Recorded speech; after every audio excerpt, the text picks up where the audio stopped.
الحمد لله رب العالمين والصلاة والسلام على سيد الأنبياء والمرسلين وعلى آله وأصحابه أجمعين. أما بعد، أعوذ بالله من الشيطان الرجيم. بسم الله الرحمن الرحيم. إن الله وملائكته يصلون على النبي يا أيها الذين آمنوا صلوا عليه وسلموا تسليما.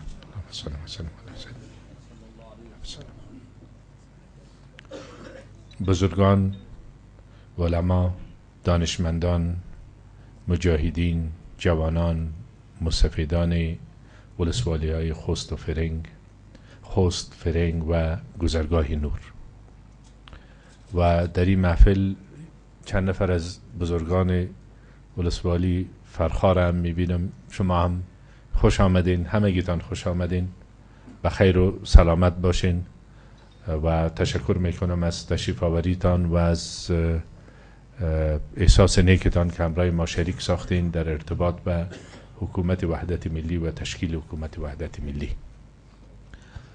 و فراتر از او تشکر میکنم از استادگی شما در طول دوره های مختلف تاریخی سرزمین و قهرمانی تان در کنار قهرمانان ای کشور و جانبازی و فداکاری های فراموش ناشدنی شما که در سطح سرنوشت مملکت در زمان جهاد و مقاومت تأثیر خود داشت.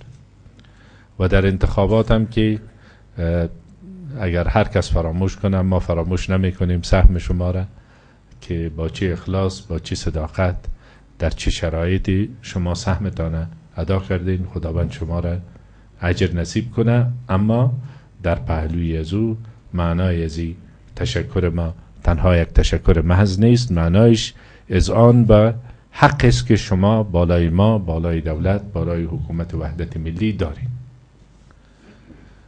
مسائلی که شما یادآوری کردین خوب به یاد دارم. در یک خیمه تعدادی از جوانای شما، تحصیل کرده های شما که مقیم شهر کابل بودن با تعدادی از بزرگان آمدن و همی خواسته هایی که امروز مطرح کردن در زمان.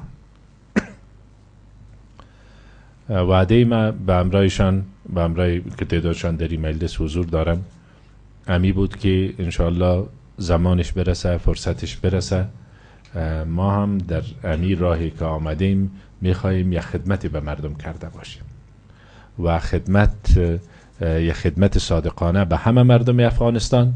اما مردمی که محرومیت زیادتر کشیدن، مشکلاتشان بیشتر است. شما از مسئله سرک ها یادآوری کرده این، از مسئله مکاتب یادآوری کرده این، از مسئله تحصیل کرده هایتان یادآوری کرده این، از نقش در حکومت مرکزی، از تشکیلات محلی، از مسئله کلینیک و شفاخانه تا توجه به کاربار مردم و زراعت مردم و تمام این مسائل. اینا مسائل است که سالهای سال توجه کم به او شده و یا اصلا نشده. در اون زمان باعث یک کاندید به همراه شما صحبت میکردیم، اما بازم یک تن از شما خود احساس میکردیم. امروزم با این احساس باعث کسی که مسئولیت داریم، مسئولیت ریاست اجراییه را دارم، در خدمت شما هستم. اولی که خوشحال هستم که همه شما را میبینم، تعداد بزرگانی را که بعد از سالها دیدیم، تعدادی را که بیشتر در تماس بودیم به همراهشان. همگیتان خوش آمدین و در قدم بعدی وعده ما به شما انشاءالله میست ای خواسته هایتان همگیش خواسته های برحق و مشروع است.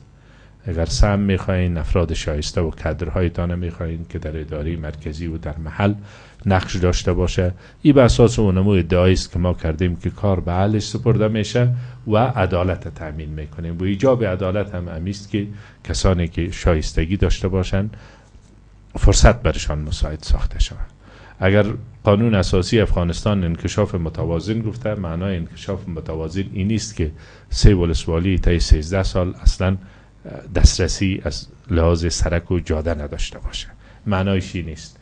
چیزی را که وعده سپردیم انشالله اطمینان برتان میتونم که در حد امکانات و در حد مقدورات انشالله در خدمت هستیم، با در نظر داشت اصل عدالت و با در نظر داشت اصل استحقاقی که شما دارین به خاطر مشکلاتی که بالای شما افزوده شده طی سالهای گذشته به خاطر عدم توجه. حکومت وحدت ملی تازه اولین سنگ بنایش گذاشته شده. انشاءالله که در روزهای آینده و هفته‌های آینده شاهد تکمیل کابینه جمهوری اسلامی افغانستان باشیم و در این کابینه انشاءالله تمثیل همه مردم افغانستان شده باشد، از لحاظ که مردم خود در آینه ببینن و از لحاظ خدمتگزاری به مردم افغانستان. وعده ما، وعده رهبری جمهوری اسلامی افغانستان هم است که کاردارا، مسئولین، خدمتگزاران مردم افغانستان باشه.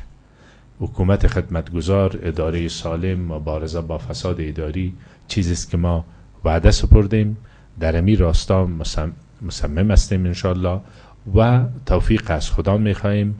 در این زمان حمایت مردم مسئله بسیار مهم و اساسی است.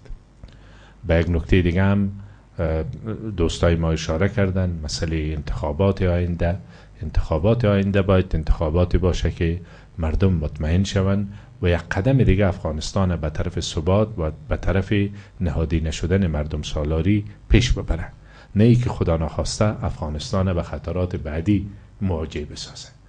در قسمت اصلاح ساختارهای انتخاباتی و نظام انتخاباتی افغانستان موافقه هم صورت گرفته و تعهد موجود داره که انشالله اقدام میشه. یک بار دیگه از حضور همه شما تشکر میکنم. قدمایتان ببخشین بر ما. خداوند شما را به خیر و سلامت داشته باشه انشالله. و مشوره شما و نظر شما و نظریات نیک و سازنده شما را در نظر گرفته در ارائه خدمات یا در بهبود وضعیت انشالله با هم یک جا کار خواهد کردیم. خداوند شما را به خیر داشته باشه. سلام ما را به مردم خوست، فرنگ و گذرگاه نور برسانین.